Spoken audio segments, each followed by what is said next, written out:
오늘 하나님께서 우리에게 주시는 말씀은 요한복음 7장 37절에서 39절까지 말씀입니다. 제가 봉독해 드리겠습니다. 명절의 가장 중요한 날인 마지막 날에 예수께서 일어서서 큰 소리로 말씀하셨다. 목마른 사람은 다 나에게로 와서 마셔라. 나를 믿는 사람은 성경이 말한 바와 같이 그의 배에서 생수가 강물처럼 흘러나올 것이다.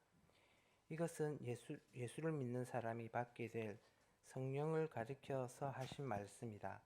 예수께서 아직 영광을 받지 아니하셨으므로 성령이 아직 사람들에게 오지 않았다. 아멘. 목사님께서 설교해 주시겠습니다. 할렐루야. 예수님께서 오늘 이렇게 말씀하십니다. 목마른 사람은 다 나에게로 와서 마셔라. 오늘 이 자리에 예수께서 주시는 그러한 생명수가 흘러넘치는 그러한 예배, 그러한 주일이 되기를 간절히 소망합니다. 우리가 지금 예수님의 생애에 대해서 계속해서 시간 순서대로 보고 있습니다. 지금 시점이 어느 시점이냐면 예수님께서 네 번째 유월절 때 십자가에 돌아가시는데 그 유월절 있기 전에 6개월 전이죠. 6개월 전에는 어떤 명절이 있습니까? 초막절이 있습니다. 가을 명절이죠, 그죠? 초막절이 있는데 초막절에 예루살렘에 올라가신 그 시점에서 우리가 지금 이야기를 하고 있습니다. 자, 오늘 37절을 보시면요, 명절의 가장 중요한 날인 마지막 날에 이렇게 되어 있습니다. 이 명절이 어떤 명절이죠? 초막절입니다. 이제 6개월 뒤면 6월절 때 어린 양으로서 십자가에 돌아가시게 됩니다. 그리고 이제 6월절은 봄 축제, 봄 명절이고 이 초막절은 가을 명절이죠. 이 초막절 때에 예수님께서 그리고 가장 중요한 날인 마지막 날에 그렇게 이 말씀을 하신 거죠. 목마른 사람은 다 나에게로 와서 마셔라. 나를 믿는 사람은 성경이 말한 바와 같이 그 배에서 생수가 강물처럼 흘러나올 것이다. 예수님께서 아무런 그런 연관성 없이 분위기 파악을 못하고 갑자기 물에 관한 이야기를 하신 것이 아니라 이 초막절을요 잘 살펴보시면 물과 굉장히 깊은 연관이 있는 그런 축제인 것을 알 수 있습니다. 그 가운데 예수님께서 이런 말씀을 하신 겁니다. 우리가 이 초막절에 대해서 한번 살펴보시면요, 예수님께서 이렇게 말씀하신 이유가 무엇이고 이 말씀을 듣는 사람들에게 어떠한 의미였는가를 우리가 보다 구체적으로 알 수 있게 됩니다. 자, 초막절 우리가 잘 알지 못하는 명절이에요. 우리가 명절이라 해봐야 우리는 뭐가 있습니까? 설날 있고 그리고 추석 있고 그 정도 이제 있지 않습니까? 그래서 우리는 이제 잘 모르는데 이 유대인들에게는요 초막절이 굉장히 중요한 그리고 굉장히 기쁜 그런 명절입니다. 한 9월이나 10월 정도에 이렇게 이제 있게 될 명절인데 초막절에는요 이런 의미가 담겨 있어요. 초막을 짓죠, 그죠? 텐트를 이제 천막을 만듭니다. 만들고 7일 동안 일주일 동안 거기서 살아요. 거기서 이제 지내는데 그 7일이 지난 이후에 8일째 되는 날도 안식을 합니다. 어떤 사람은 이 명절이 7일이다 혹은 8일이다 이렇게 이제 말하기도 하는데 어쨌든 초막절 7일 동안 일주일 동안 천막을 짓고 삽니다. 천막을 짓고 사는 이유가 무엇입니까? 광야에서 이스라엘 백성이 40년 동안 천막을 짓고 살았지만은 하나님의 은혜로 우리가 살았습니다라는 그런 것을 기념하는 겁니다. 하나님의 은혜였습니다. 모든 것이. 그것을 다시 한번 기념하는 것이죠. 뿐만 아니라 이 가을이라서 열매들이 많이 맺지 않습니까? 여러 이제 포도도 열매가 맺고 수확을 하고 올리브 수확을 하고 그죠? 오렌지도 수확을 하고 언제 열리는지 모르겠지만은 하여튼 수확을 하고 난 다음에 이 열매들이 많은 수확들을 하고 난 다음에 모든 것이 하나님의 은혜입니다라는 그런 고백으로서 이 초막절을 보내게 됩니다. 뿐만 아니라 이 시기가요, 이 사람들은 벼농사를 합니까? 아니면 밀농사를 합니까? 밀농사를 합니다. 밀과 보리를 이제 그렇게 심고 키우는 거죠. 또 그럴 수밖에 없는 것이 이 땅은요 겨울에 비가 오지 가을부터 봄까지 이 봄부터 여름 가을 접어들 때까지는요 비가 안 와요. 그래서 이제 그런 농사를 이제 짓기도 힘들어요. 그래서 이제 밀과 보리 농사를 하는데 밀과 보리 파종이 바로 이 초막절을 기점으로 파종을 하게 됩니다. 파종을 하는데 실제적으로 이들은요 6월절이 사실은 해의 첫 달이죠, 그죠? 하나님께서 이 애굽에서 탈출한 6월절을 해의 첫 달로 해라 그렇게 말씀하셨기 때문에 첫 달인데 실제적으로 사람들이 느끼는 신년은 이 초막절일 이 명절이 신년입니다. 왜냐하면 이때부터 씨를 심고 하루 한 해 농사가 시작되는 거예요. 이때부터 새로운 스타트입니다. 출발입니다. 그래서 이들은요 농사력으로는 이 초막절이 신년이다. 그렇게 이제 우리가 생각할 수 있습니다. 자, 농사를 지어야 되는데 뭐가 필요합니까? 농사는 반드시 물이 필요합니다. 그래서 그들은요 하나님께 우리에게 비를 주십시오. 이 농사의 한 해에도 우리에게 충분한 비를 주십시오라고 그렇게 간절히 기도하는 그러한 기우의 기우제 같은 그런 이제 소원을 담은 그런 축제이기도 합니다. 그래서 이 초막절은요 물과 굉장히 연관이 있어요. 물과 연관이 있기 때문에 이들이 그 광야 40년을 생활 기념하면서 반석에서 물이 나왔던 것 그것도 그들이 기억을 하면서 하나님 그처럼 우리에게 물을 주십시오, 비를 주십시오라는 간절한 마음을 담아서 이렇게 이 초막절을 지내는 것을 볼 수 있습니다. 유대인들에게 이스라엘 사람들에게는요 비라는 것이 굉장히 중요해요. 왜냐하면 그들이 애굽에서 탈출했는데 애굽은 사실은 비가 많지 않아도 그들은 농사를 지을 수가 있습니다. 왜 그렇습니까? 나일강이 있기 때문에. 나일강은 세계 4대 문명 발상지 중에 하나 아닙니까? 그러니까 이 나일강은 마르지 않는 강이에요. 그렇기 때문에 나일강이 있기 때문에 예전에도 한번 말씀드렸지만요. 농사를 지을 때 어떻게 합니까? 이들은 이렇게 땅이 있으면 이렇게 V자식으로 내려오다가 다시 농토가 있고 다시 V자식으로 내려가서 이렇게 나일강이 흐릅니다. 나일 강변 윗두개에다가 이제 뭐 이렇게 농사를 짓는 것을 만들어요. 참 희한하게 추수를 하고 나면 물이 범람을 합니다. 물이 굉장히 많은 시기예요. 그래서 그 땅을요 이 나일강이 다 적셔버립니다. 그럼 어떻게 될까요? 땅이 굉장히 비옥해집니다.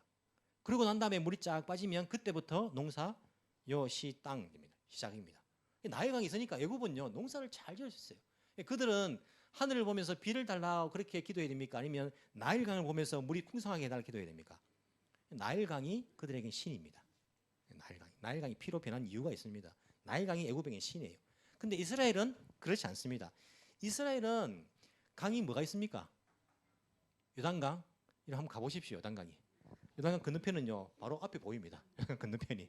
비가 많이 오면 범람을 하기도 하는데 그들이 정말 출애굽할 때에 건너지 못할 만큼 범람을 하기도 하지만은 비가 오지 않을 때에는 그냥 건널 수 있는 그런 강이에요. 그냥 걸어서 건널 수 있는 강입니다. 또 요단강이 지나는 그곳은요 농사를 지을 수 없는 땅입니다. 왜냐하면 그곳에는 비가 잘 오지 않기 때문에 척박한 땅이기 때문이에요. 1년 강수량이라 하죠. 우리가 1년 강수량이 이스라엘이 얼마 정도 될까요? 뭐 인터넷 찾아보면 다 나옵니다. 한 500mm 전후가 됩니다. 정확하게 말할 수는 없죠. 좀 많이 올 때도 있고 적게 올 때도 있고. 일본이 1년 강수량이 1600mm입니다. 한국은 한 1300mm 이렇게 이야기하거든요. 근데 1900이 아니고 2019년도에 태풍 이름이 뭐였더라? 태풍 이름이 하기비스. 그 태풍 때에 여러분 몇 년 전에 비가 엄청나게 많이 와가지고 하코네에 정말 물이 너무 많이 이렇게 잠겼다는 이야기 들은 적 있죠. 그때 하코네에 그 기록을 책정한 이래로 제일 많이 일일 최대 비가 내렸어요. 하루에 얼마큼 내렸냐면 922mm 내렸습니다. 그 922mm인데 이 이스라엘은요 1년 내릴 그 강수량, 뭐 강우량 비고 강수량은 모든 걸 눈하고 뭐 설이 있을 다 이제 합친 거죠. 그게 500mm 전후예요. 500mm 전후. 그러니까 이 하코네에 반나절 내린 그 비가 이제 이 이스라엘 1년 동안 내리는 비입니다. 뿐만 아니라 이 비가요 서쪽에 다 뿌려버려요. 제가 이제 지도를 가지고 나왔는데 이 지도가 참 좋습니다. 왜냐하면 이 입체로 되어 있어요. 입체로. 그래서 이스라엘 땅을 우리가 좀 더 이해할 수 있는 그런 지도입니다. 잘 보이십니까? 잘 안 보이죠? 제가 두 개를 더 가지고 왔는데 예배 앞에 앉은 분 특별히 좀 보시라고. 뭐 보시고 뒤로 돌리면서 여러분들 한번 만져보시고 예. 이게 제일 친절합니다. 그죠? 두 개를 들고 가지고. 이 보시면 사이가 있죠. 그죠? 사이는 마이너스 435m. 바다보다 400m 낮습니다. 사이가. 갈릴리는 마이너스 212m. 이게 바다보다 200m 낮아요. 낮게 돼 있죠. 그죠? 골짜기입니다. 요단강이 흐르는데 이쪽 지역은요 다 노란색입니다. 노란색은 광야를 말하는 거예요. 비구름이 지중해에서 이렇게 옵니다. 비구름이 오다가 보면 여기 예루살렘도 700m 넘거든요. 700m 정도 되거든요. 여기에서 비구름이 산을 넘지 못하고 비를 다 무거우니까 뿌려버립니다. 이걸 학교 다닐 때 배웠죠. 지리 시간에. 무슨 현상이라 합니까? 팬 현상. 오, 예. 아직 기억하고 있다. 그죠? 똑똑하셔가지고. 팬 현상. 여기 비를 다 뿌려버리고 산을 넘어간 구름은요. 비를 가지고 있지 못한 거예요. 그러니까 평야는 어디에 있겠습니까?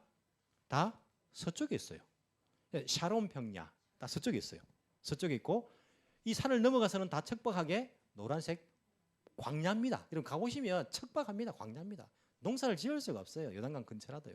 짓지 않습니다. 나무만 이렇게 이제 그 무슨 나무 종려나무 나무만 그렇게 있는 것들을 우리가 볼 수 있습니다.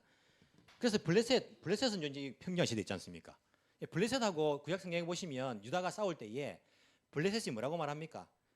블레셋은 우리는 평지의 신이고 이스라엘은 산지의 신이다. 골짜기의 신이다. 그렇게 이야기하거든요. 왜냐하면 산지고 평지이기 때문에 이 블레셋의 전차가 산에서는 아무런 소용이 없어요. 이스라엘이 평야에 가서 싸울 이유가 없습니다. 사실은 싸우면 이제 굉장히 불리하죠. 그런 이제 이야기들을 하죠. 이 비들이요, 그나마 적게 오는데 서쪽에 웬만한 건 다 내려버리고 동쪽에는 엄청나게 척박한 그런 땅인 것을 우리가 알 수가 있습니다. 그렇기 때문에 이스라엘은요, 뭐 강도 뭐 유타가 뭐 이렇게 풍부한 물이 흐르는 것도 아니고 나일 강처럼 있는 것도 아니고 그들은 농사를 지으려면 뭘 봐야 됩니까? 하늘을 우러러 봐야 돼요. 하늘만 봐야 돼. 하나님 우리에게 비를 주십시오. 그렇기 때문에 그 땅은요 은혜의 땅이에요. 애굽 사람들은 하늘을 보지 않아도 나일강 보면 되는 거예요. 하지만 이스라엘은 하늘을 바라봐야 돼. 하나님 우리에게 비를 주십시오. 그렇기 때문에 인간적으로 보면요 애굽 땅이 훨씬 어찌 보면 풍부한 땅이지만은 영적으로 보면 이스라엘이 하나님을 바라볼 수 있는 땅입니다. 은혜의 땅입니다. 약속의 땅인 거예요.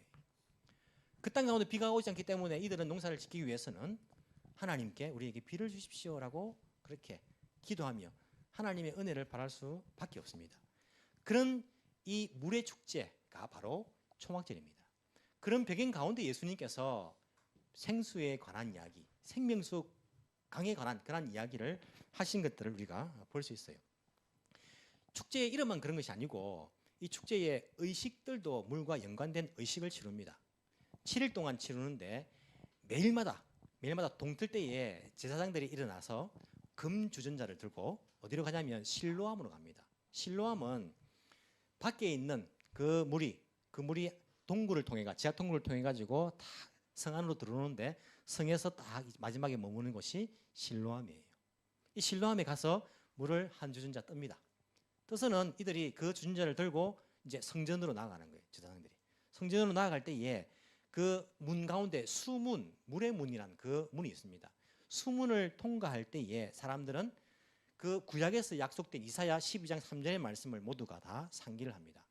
이사야 12장 3절의 말씀이 뭐냐면 너희가 기쁨으로 구원의 우물들에서 물을 기르리로다. 이런 말씀이 있어요. 야, 구원의 물이다. 그 물을 길러온다라고 하면서 그 물을 들고 가는데 수문을 지날 때에 나팔이 3번 불면서 이제 그런 의식들을 하는 거예요. 매일마다. 그러면서 백성들이 그 말씀을 기억합니다.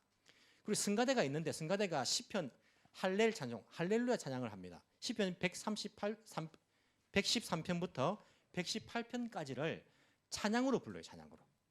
113편부터 쫙 불러 나오는 가운데 118편 1절 주께 감사하라.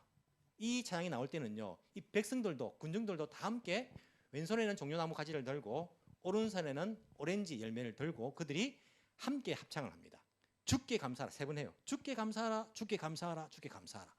그리고 118편 25절 되는데 주여 우리를 구원하소서라는 부분에서도 백성들이 마찬가지로 주여 우리를 구원하소서, 우리를 구원하소서, 우리를 구원하소서 3번을 같이 외칩니다. 그리고는 그 물을 들고요 제단으로 나아가요. 제단으로 나아가서는 그 물잔에 한 잔에는요 2잔이 있는데 한 잔에는 포도주를 따르고 이제 포도 수확을 했죠, 그죠? 그리고는 한 잔에는 그 물을 부어 드립니다. 하나님께 드리는 물로 그렇게 부어 드린 것을 볼 수 있습니다. 이걸 매일 아침마다 합니다. 그리고는 마지막 날 7일째 되는 날에는 한 번이 아니라 몇 번 할까요? 어떻게 잘하십니까, 여러분?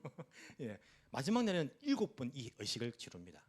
물을 기르러 가서 똑같이 성가대 찬양을 하고 물을 부으면서 하나님께서 우리에게 한 해 동안 또 물을 풍성히 줄 것을 기원하는 마음에 하나님께 그 물을 드린 의식을 7번 하면 시간이 제법 갈 거예요. 그래서 아마도 오늘 말하는 명절의 가장 중요한 날인 마지막 날이 이 7번의 의식을 행하는 그 날이 아니었을까라고 생각합니다. 어떤 학자들은 그 다음 날 8일째다 그렇게 말하는 학자들도 있는데, 또 많은 학자들이 가장 중요한 날이기 때문에 바로 이 7번을 행하는 그 날일 것이다 라고 이야기합니다. 그 의식을 행하는 가운데에 그 장면을 여러분들이 머릿속에 담으시면서 그때에 예수님께서 뭐라고 하십니까? 일어서서, 원래 랍비들은요 앉아서 가르칩니다. 앉아서 가르치고 이렇게 사람들은 이제 서 있고 하는데, 예수님께서 일어서가지고 어떤 목소리로? 큰 소리로 말씀하시는 거예요. 요한이 기록하기를, 야, 우리 선생님, 우리 주님 그때에 큰 목소리로 외쳤지. 이걸 기억하고요 큰 소리로 말씀하신 것입니다. 뭐라고요? 목마른 사람은 다 나에게로 와서 마시라. 이 정도 소리가 아니고요, 그때는 마이크 없었으니까 목마른 사람은 다 나에게로 와서 마셔라. 예수님께서 그 물의 의식을 행하고 있는 그들을 보시면서요, 그 마지막 날에 목마른 사람들은 나에게로 와서 마셔라 그렇게 말씀하신 거예요. 나를 믿는 사람은 성경이 말한 바와 같이, 성경이 약속한 대로 그의 배에서 생수가 강물처럼 흘러나올 것이다. 그 약속을 예수님께서 그 군중들이 외쳤을 때에 사람들의 반응이 어땠을까요? 이야, 뭘 하는 것인가? 그런 사람들도 있을 것이고, 이야, 역시 선지자다 그렇게 말하는 사람도 있었을 거예요. 뒤에 보시면 그 사람들의 반응이 나옵니다. 어떤 사람은요, 이 사람이 그리스도다 이렇게 말하고, 어떤 사람은 아니다, 미쳤다, 뭐 이렇게 이제 뭐 생각을 할 수도 있겠죠. 그도 그럴 것이, 유대인들은 메시아가 오게 되면 언제 온다고 믿었냐면 초막절, 명절 때에 메시아가 온다라고 믿었습니다. 이 스가랴서 14장을 보면요 그 말씀이 나오는데, 스가랴서 14장 8절에 보면요 이렇게 말씀하십니다. 그날이 오면, 이 구약 성경의 예언서들에서 그날이라는 것은 메시아가 오시는 날입니다. 약속의 날입니다. 그날이 오면 예루살렘에서 생수가 솟아나서, 이제 물에 관한 이야기 나오죠. 생수가 솟아나서 절반은 동쪽 바다로, 절반은 서쪽 바다로 흐를 것이다. 여름 내내 겨울 내내 그렇게 흐를 것이다. 이스라엘은 여름에요 비가 한 방울도 오지 않습니다. 5월부터 9월까지는요 비가 안 금깁니다. 하지만 그날이 오면 생수가 예루살렘에서 흘러나올 것인데, 동쪽이든 서쪽이든 여름이든 겨울이든 상관없이 그렇게 흘러 넘칠 것이다 그렇게 이야기합니다. 그러면서 16절에 예루살렘을 치러 올라온 모든 민족 가운데 살아남은 사람들은 해마다 예루살렘으로 올라와서 왕이신 만군의 주님께 경배하며 초막절을 지킬 것이다. 초막절에 그 일이 일어나게 될 것입니다. 초막절에. 17절에 이 세상의 어느 백성이라도 예루살렘에 올라와서 왕이신 만군의 주님께 경배하지 않으면 그들의 땅에는 비가 내리지 않을 것이다. 비에 관한, 물에 관한 이야기를 하고 있는 것들을 볼 수 있습니다. 그렇기 때문에 예수님께서 초막절에 누구든지 목마른 사람은 나에게로 와서 마셔라 이 말씀을 하신 것은 그냥 하신 것이 아니라 자기가 누구라고요? 메시아라고요. 자기가 약속된 초막절에 오게 될 그 메시아이심을요 예수님께서 스스로가 선포하신 거예요. 간접적으로 내가 바로 그 약속한 메시아다라고 선포하신 것입니다. 근데 이 백성들은 어떻게 했습니까? 반응이, 어떤 사람은요 뒤에 보시면 40절에 예언자다, 정말 구약의 예언의 말씀대로이다.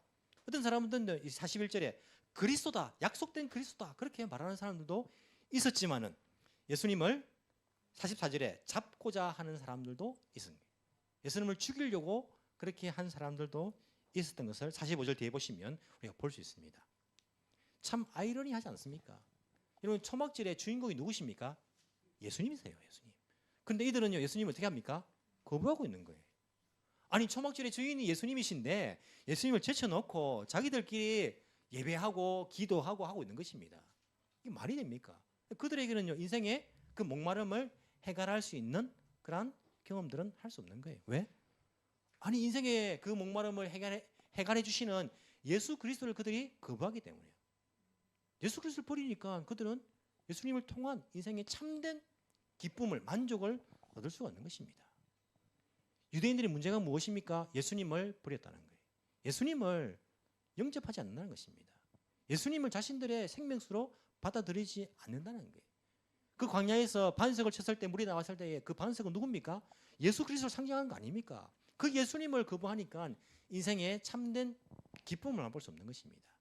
이것도 구약에 예언되어 있습니다. 예레미야서 2장 13절에 보시면요, 하나님께서 이 백성들에게 이렇게 말씀하십니다. 참으로 나의 백성이 두 가지 악을 저질렀다. 두 가지 악을. 하나는 생수의 근원인 나를 버린 것이고, 생수의 근원인 하나님을 버린 것이고, 생수의 근원 되시는 예수 그리스도를 버린 것이고, 또 하나는 전혀 물이 고이지 않는 물이 새는 웅덩이를 파서 그것을 샘으로 삼은 것이다. 무슨 말입니까? 예수님이 생명수가 아니고 버리고 자기 나름대로 우물을 팠다는 거예요. 샘을. 자기가 원하는 샘을 파서 그것으로부터 인생의 만족을 느끼려고 했다는 것입니다. 근데 그 우물이 어떻습니까? 전혀 물이 고이지 않는 웅덩이에요. 전혀 또 물이 새서 파괴된 그런 웅덩이인 겁니다. 그 웅덩이를 통해서는요, 인생이 절대 만족을 경험할 수 없습니다. 왜 그렇습니까? 그 웅덩이는요, 물이 고이지 않는 웅덩이고 물이 새는 곳입니다. 그렇기 때문에 인생이 예수님 외에 나름대로 자기가 인생에 만족을 얻고자 파는 그 웅덩이에서는요, 결코 만족함을 경험할 수 없습니다. 유대인들은 예배를 드리고 있지만은요, 제사를 드리고 있지만은, 그들은 기도를 하나님께 드리고 있지만은요, 예수 그리스도 그 생명수를 버렸기 때문에, 그리고 자기가 나름대로 생각하는 인생의 이 육신의 그 웅덩이를 파고 있기 때문에 그들은 만족을 경험할 수 없습니다. 오히려 그 웅덩이에 빠져듭니다. 그 웅덩이는요, 자기의 무덤이 될 것입니다. 우리 인생 마찬가지입니다. 우리 인생이 참된 만족은요, 예수님 외에는 없습니다. 우리가 예수님을 통해서 만족을 얻지 못해가지고 인생이 만족을 얻고자 자기 나름대로 여러 가지 웅덩이를 팝니다. 이 웅덩이를 파면 물을 얻지 않을까? 만족하지 않을까? 인생의 시원함을 경험하지 않을까? 기쁨을 맛보지 않을까? 인생의 행복을 내가 경험해보지 않을까? 웅덩이를 막 팝니다. 파면 팔수록 그 웅덩이는요, 채워지지 않습니다. 오히려 그 웅덩이에 빠져 죽는 자기의 무덤을 파고 있는 것들을 우리가 보게 됩니다. 교회도 마찬가지입니다. 교회가 이들이 초막절을 즐긴 것처럼 예배를 드립니다. 하나님께 기도합니다. 하지만 그 예배 가운데에, 그 기도 가운데에, 그 교회 가운데에 참 생명수 대신 예수 그리스도가 없다면요, 그것은 어찌 보면 자기가 판 웅덩이 밖에 되지 않습니다. 교회 나와서 무엇을 얻고자 하십니까? 예배를 통해서 우리가 무엇을 인생 가운데 얻고자 하십니까? 기도를 통해서 내가 어떤 것이 이루어지길 원하십니까? 예수 그리스도 동안 참된 기쁨이 아니라 내 인생의 육신의 만족을 위해서 내가 그것을 얻고자 한다면, 우리가 지금 하고 있는 것은요, 자기 나름대로 웅덩이를 파는 거예요. 자기 무덤을 파고 있는 것입니다. 사람들은 거기에서 기쁨을 얻고자 하지만 거기에 중독이 돼가지고 그것 때문에 인생을 망치는 것을 우리가 얼마나 많이 보는지 모릅니다. 인생은요, 육신적인 것으로, 이 땅의 것으로 결코 만족할 수 없다는 것들을 깨달아야 합니다. 예수님께서 말씀하십니다. 이 생명수가 무엇입니까? 39절. 이것은 예수를 믿은 사람이 받게 될 성령을 가리켜서 하신 말씀이다. 예수님께서 주시는 그 생명수는요, 성령을 가리킨 것이지 육신의 욕망을 채우는 것이 아닙니다. 우리가 무엇을 위해 기도합니까? 무엇을 소망하고 있습니까? 어디에서 행복을 느끼고 있습니까? 육신적인 것입니까? 아닙니다. 예수님께서 주시는 것은요, 거룩한 영이신 성령에 관한 것입니다. 그래서 38절에 나를 믿는 사람은, 예수님을 마신다는 것은 예수님을 믿는다는 겁니다. 성경이 약속한 것과 같이 그의 배에서 생수가 강물처럼 날 것이다. 헬라어 성경, 원어 성경에서도요, 배라는 표현을 쓰고 있습니다. 배. 이 배라는 것은 헬라 문화에서, 특히 철학자들 가운데서 이 배라는 것은, 인간의 배라는 것은 인간의 욕망이 나오는 것으로 그렇게 그 당시에 알려져 있습니다. 원래 인간이 이 배에서는요, 욕망이 나오는 거예요. 그 욕망을 채우려고 내가 우물을 팝니다. 욕망을 채우려고 내가 기쁨이 되는 것들을 내가 거기에 빠져듭니다. 하지만 예수 그리스도 그 생명수를 마시는 사람, 예수님을 믿는 사람은요, 그 배에서 인간의 욕망이 아니라 그 배에서 생수의 강이 흘러나오는데 그것이 바로 성령이다. 약속하신 성령이다. 그렇게 말씀하고 있는 것들을 볼 수 있습니다. 우리가 이 땅의 것으로 내 행복을 채우려고 하면요, 우리는 예수님을 통한 행복을 경험할 수 없습니다. 세상 것이 좋은데요, 세상의 즐거움, 쾌락이 좋은데요. 어떻게 예수님께서 약속하신 그 성령이 우리 육신을 만족시킬 수 있겠습니까? 그래서 다윗은요, 시편에서 이렇게 고백을 하고 있습니다. 시편 16편 2절. 다윗이 고백하기를 나더러 주님에 대해 말하라면 하나님은 나의 주님, 주님을 떠나서는 내게 행복이 없다. 즉 무슨 말입니까? 나의 행복은 누구뿐이다? 주님밖에 없다는 거예요. 다윗은 자기의 행복은 주님밖에 없다는 것입니다. 여러분 이 말씀이 이해가 되십니까? 우리의 행복, 여러분들의 행복은 무엇입니까? 과연 예수님 외에는 여러분들의 행복이 없으십니까? 다윗은 그렇게 말하고 있는 거예요. 주님 외에는 나의 행복이 없다. 예수님만이, 주님을 떠나서는, 하나님 떠나서는 내게 행복이 없다라고 말한 것입니다. 그럼 다윗이 추구하는 것이 육신의 행복이었습니까? 왕이 되려고 그렇게 아둥바둥했습니까? 그러면요, 사울을 죽일 기회가 2번이나 있었습니다. 간단하게 죽이고 왕이 될 수 있어요. 하지만 다윗은요, 이 인생의 육신의 욕망을 채우는 것이, 그것이 자기의 행복이 아니라 자기 행복은 오직 주님밖에 없기 때문에 내가 주님 집에 문지기로 사는 것이, 하루로 사는 것이 이 땅에 낙을 누리며 첫날 사는 것보다 훨씬 낫습니다. 이 거짓말이 아닙니다. 왜? 다윗은 주님만이 자기의 행복으로 느꼈기 때문에. 사도 바울이 엄청난 고난을 당하면서도 왜 자족의 마음을 느꼈습니까? 자기는 왜 만족의 마음을 느낍니까? 예수님이 자기의 행복이기 때문에, 예수님만이 자기의 만족이기 때문에, 생명수이기 때문에. 성령의 사람은요, 이 땅의 것을 보면서 부러워하지 않습니다. 뭐 맛있는 거 못 먹는다고 부럽습니까? 남들 타는 차 못 탄다고 부럽습니까?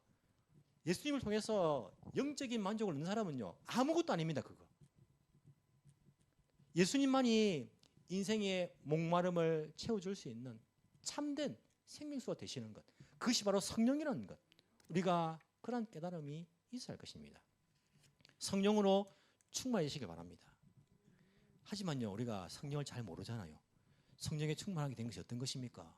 막 넘어가는 것입니까? 내 정신이 없는 것입니까? 성경에 나와 있습니다. 성경에 보시면요, 성령의 열매는 무엇입니까?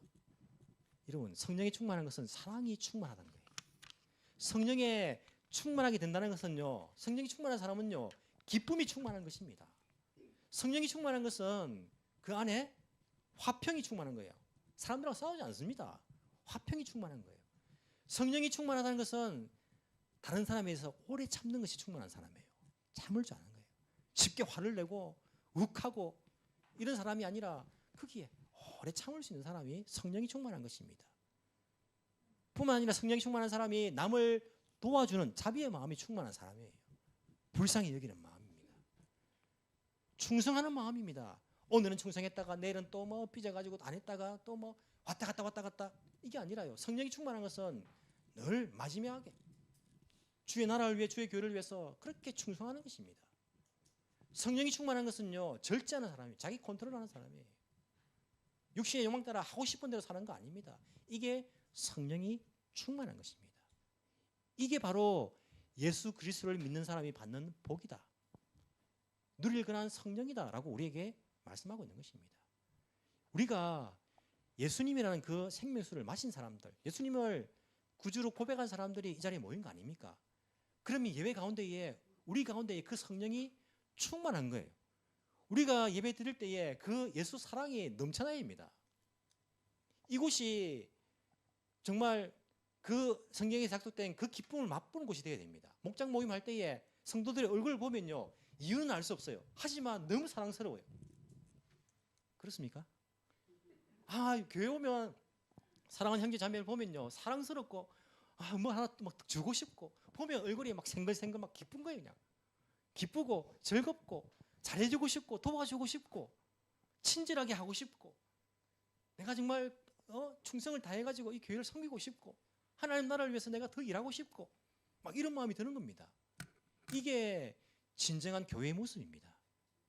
교회가 예수 그리스도가 없다면요, 교회가 다른 우물을 파고 있다면요, 그 교회는 생명수가 아니라 무덤이 될 것입니다.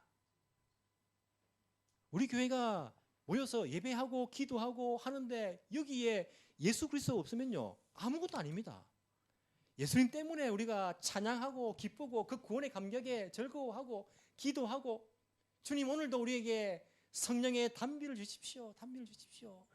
기도하고 느끼고 경험하고 성도들 서로 간에 기뻐하면서 사랑하면서 우리가 이렇게 성령의 은혜를 체험한다면 이곳이야말로 진정한 초막절을 지키는 그런 이 시대의 교회가 되지 않겠나 그런 생각들을 하게 됩니다. 우리가 매주 날마다 예수 그리스도 생명수를 경험함으로써 우리가 다시 모일 때에 그 생명수가 흘러넘치는 매주마다 물의 축제를 할 수 있는 그런 은혜가 우리 가운데 흘러넘치기를 간절히 소망합니다. 기도드리겠습니다.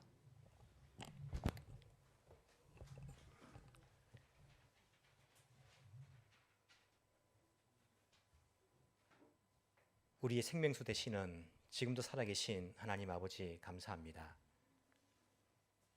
인생의 목마름 가운데에 영원히 갈급하며 영원히 목마르며 영원히 죽을 수밖에 없었던 저희 죄인들을 예수 그리스도 보혈의 공로로 살려주시고 우리에게 물과 성령으로 새롭게 태어나게 하신 주님의 사랑 감사를 드립니다. 주님을 믿고 난 이후에 우리가 육신의 욕망을 쫓아 살기를 원치 않습니다. 주님을 생명수로 삼고 난 이후에 세상 즐거움 따라서 살아가기를 원치 않습니다. 성령의 충만함을 허락하여 주옵소서. 성령으로 충만하여서 예수 그리스도를 통한 인생의 행복을 깨닫고 주님만이 나의 기쁨입니다 라고 진정으로 고백하며 살아갈 수 있는 저희들 되게 주께서 인도하여 주옵소서. 우리가 날마다 모여 예배 드릴 때마다 하나님의 그 은혜에 감격하며 감사하며 예배 드리고 하나님께서 주실 그 생명수 성령의 충만함들을 갈급하며 예배 드리게 하시고 우리의 예배 자리에 진정한 생명수 되시는 예수 그리스도가 주인 되시며 우리의 교제 가운데에 우리의 사귐 가운데에 예수 그리스도의 사랑이 넘쳐날 수 있도록 주께서 은혜 위에 은혜를 베풀어 주옵소서. 저희들 부족합니다. 사탄이 우리를 늘 유혹합니다. 화가 나도록 미워하도록 질투하도록 그리고 상처 주도록 그렇게 유혹을 합니다. 그럴 때마다 내 속에서 역사하시는 성령의 음성을 또 우리가 잘 듣게 하시고 그 성령의 인도함 따라 성령의 열매를 맺을 수 있는 주의 백성들 다 되게 주께서 은혜 위에 은혜를 베풀어 주옵소서. 감사드리며 살아계신 예수님 이름으로 기도합나이다. 아멘.